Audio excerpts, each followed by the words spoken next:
Assalamualaikum warahmatullahi wabarakatuh. Halo, perkenalkan nama saya Nabila Salma Razin, NIM 10007. Di sini saya akan memperkenalkan diri saya. Saya adalah anak kedua dari 3 bersaudara. Saya memiliki 1 kakak perempuan dan juga 1 saudara kembar laki-laki. Saya berasal dari Jogja, ibu saya berasal dari Banyumas dan juga ayah saya berasal dari Jogja. Sehingga saya memiliki gen Jawa. Tinggi badan saya adalah 158 dan juga berat badan saya 50 kg. Ciri fisik saya memiliki kulit berwarna kuning langsat dengan jidat yang lebar, alis yang sedikit menukik, dan juga bentuk mata saya yang seperti almond. Saya memiliki hidung pesek sesuai dengan ciri khas orang Indonesia dan juga bibir yang tidak terlalu tipis dan juga tidak terlalu tebal. Bentuk wajah saya yaitu sedikit kotak dengan rahang yang tegas sesuai dengan ciri fisik ayah saya.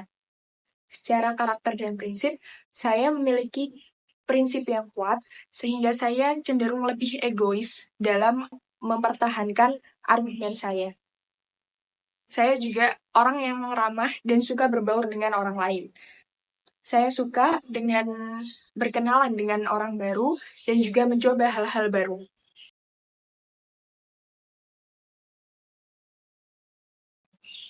Kemudian saya akan memaparkan kelebihan dan juga kekurangan saya.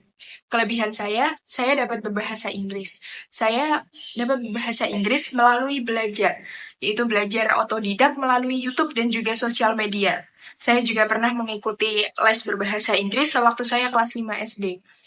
Kemudian saya adalah pendengar yang baik. Teman-teman saya sering bercerita kepada saya dan juga curhat kepada saya, dan saya mendengarkannya dengan aktif dan juga suportif terhadap cerita mereka, dan berusaha untuk tidak menghakimi mereka. Kemudian saya konsisten dengan perubahan. Saya sangat menyukai perubahan-perubahan yang baik, sehingga teman-teman saya dan juga orang-orang di sekitar saya mengatakan bahwa saya cukup konsisten dengan perubahan baik saya. Kemudian saya adalah orang yang ramah. Seperti yang sudah saya katakan tadi, saya menyukai bertemu dengan orang-orang dan juga berbuat baik kepada mereka dan juga ramah dan sopan kepada mereka. Kemudian saya adalah orang yang tenang. Saya cenderung tenang dalam menghadapi situasi dan juga saya cenderung tenang dalam menyelesaikan masalah, sehingga saya tidak terburu-buru dan juga tidak impulsif dalam menentukan keputusan. Kemudian, saya adalah orang yang sopan. Dan yang terakhir, menurut penuturan dari teman-teman dan juga orang di sekitar saya memiliki penampilan yang baik dan juga penampilan yang indah. Selanjutnya, saya akan memaparkan kelemahan ataupun kekurangan saya. Yang pertama, saya cenderung kurang konsisten dalam perubahan saya. Terkadang, saya merasa kurang konsisten dan merasa stuck dengan perubahan saya. Semisal, dalam hal akademik, saat saya mempelajari hal baru, saya terkadang kurang konsisten dalam mempelajarinya, sehingga saya cenderung stuck di perubahan saya. Kemudian, yang selanjutnya, saya canggung dalam berinteraksi.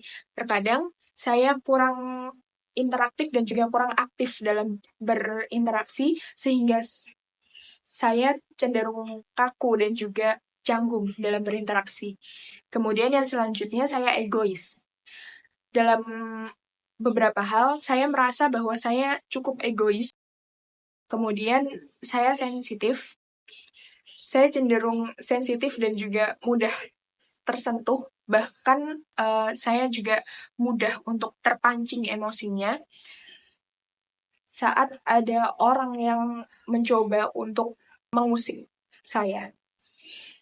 Kemudian, kekurangan saya selanjutnya adalah saya kurang dapat meregulasi emosi. Seperti yang sudah saya katakan sebelumnya, saya cukup sensitif dengan emosi saya, dan juga saya kurang dapat untuk meregulasi emosi saya.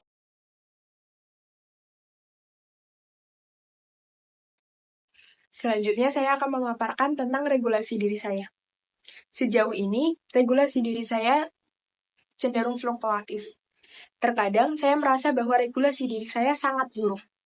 Pada saat ini, saya merasa bahwa interaksi sosial saya juga memburuk. Saya kurang bisa meregulasi diri saya, sehingga saya mengisolasi diri saya, dan juga saya merasa sangat stres. Saya cenderung lebih pendiam dan juga tidak dapat mengkomunikasikan apa yang saya rasakan. Sehingga saya tidak dapat mengelola emosi saya dan cenderung lebih mudah untuk meluap-luap dan juga marah dengan hal-hal kecil. Saya lebih memilih untuk silent treatment atau tidak mengkomunikasikan apa yang saya rasakan, dan juga komunikasi saya cenderung sangat buruk. Saya juga sering terlibat konflik dengan orang-orang di sekitar saya, yaitu keluarga saya, bahkan teman-teman saya. Namun, pada saat regulasi diri saya baik, saya merasa bahwa interaksi sosial saya juga membaik. Saya berani untuk memulai percakapan dengan orang baru, saya juga berani untuk inisiatif untuk mengajak orang lain berbicara, dan juga saya berani untuk pergi kemanapun sendirian. Pengelolaan emosi saya juga cenderung sangat baik. Saya dapat mengkomunikasikan apa yang saya rasakan, saya juga dapat bercerita tentang apa yang terjadi dengan hari ini, dan juga saya dapat mengkomunikasikan semuanya dengan cukup baik. Kemudian, regulasi emosi saya juga cenderung sangat baik karena saya dapat berkomunikasi dengan baik, dan juga saya dapat bercerita tentang apa yang saya rasakan hari ini. Selanjutnya, saya akan membahas tentang pengelolaan emosi ataupun coping. Saya merasa bahwa pengelolaan emosi dan juga coping ini sangat berkorelasi dengan regulasi diri saya. Saat regulasi diri saya buruk, saya merasa bahwa pengelolaan emosi dan juga coping saya juga memburuk. Nah, pada saat regulasi diri saya memburuk, pengelolaan emosi saya cenderung sangat-sangat buruk. Saya lebih sensitif dan juga kurang bisa mengontrol emosi saya. Saya lebih mudah untuk meluap-luap, saya lebih mudah untuk marah, dan juga saya lebih mudah untuk menangis. Sehingga pada saat pengelolaan emosi saya buruk, saya merasa juga coping saya juga kurang adaptif. Yaitu dengan mengisolasi diri, mengkonsumsi kafein yang berlebihan, makan makanan yang sangat pedas, dan juga mindless scrolling.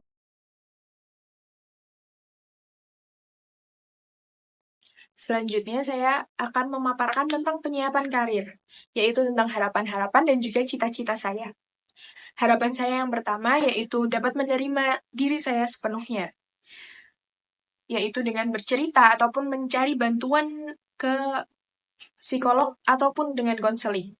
Nah, harapannya supaya saya dapat lebih mengenal diri saya dan juga dapat meregulasi diri saya dengan baik, dan juga dapat berdamai dengan diri saya secara seutuhnya, yaitu menerima kekurangan-kekurangan saya, dan juga menerima trauma-trauma saya, dan juga menerima masa lalu saya.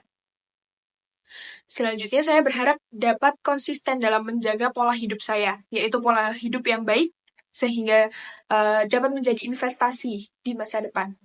Saya berharap dapat mengatur jadwal olahraga yang baik, dan juga pola makan saya.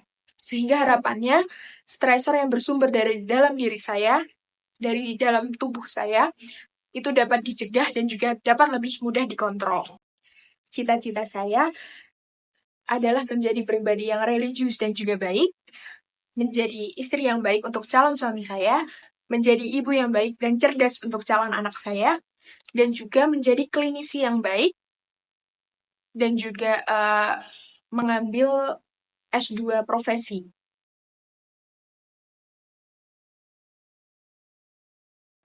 Selanjutnya, saya akan memaparkan tentang menjadi pribadi yang bertumbuh, yaitu tentang upaya-upaya saya ataupun hal-hal yang sudah saya lakukan maupun akan saya usahakan untuk meraih harapan dan juga cita-cita saya. Hal yang sudah saya lakukan adalah bercerita dengan teman-teman saya dan juga mulai membuka diri secara perlahan.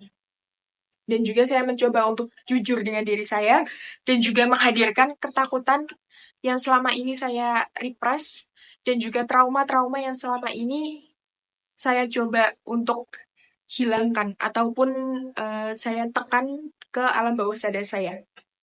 Saya juga akan mengusahakan untuk bangun lebih pagi dan juga berolahraga secara rutin.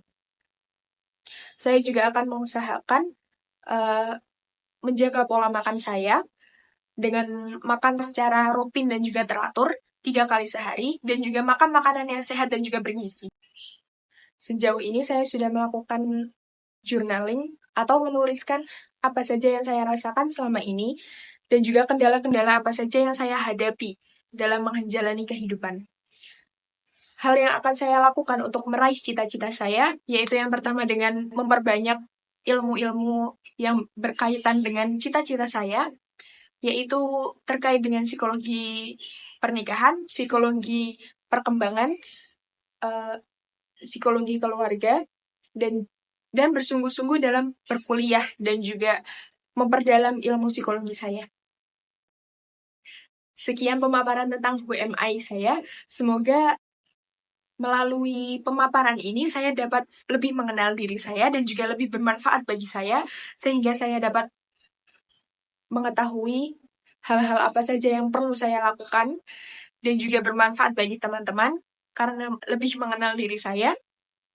Sekian dari saya. Terima kasih. Wassalamualaikum warahmatullahi wabarakatuh.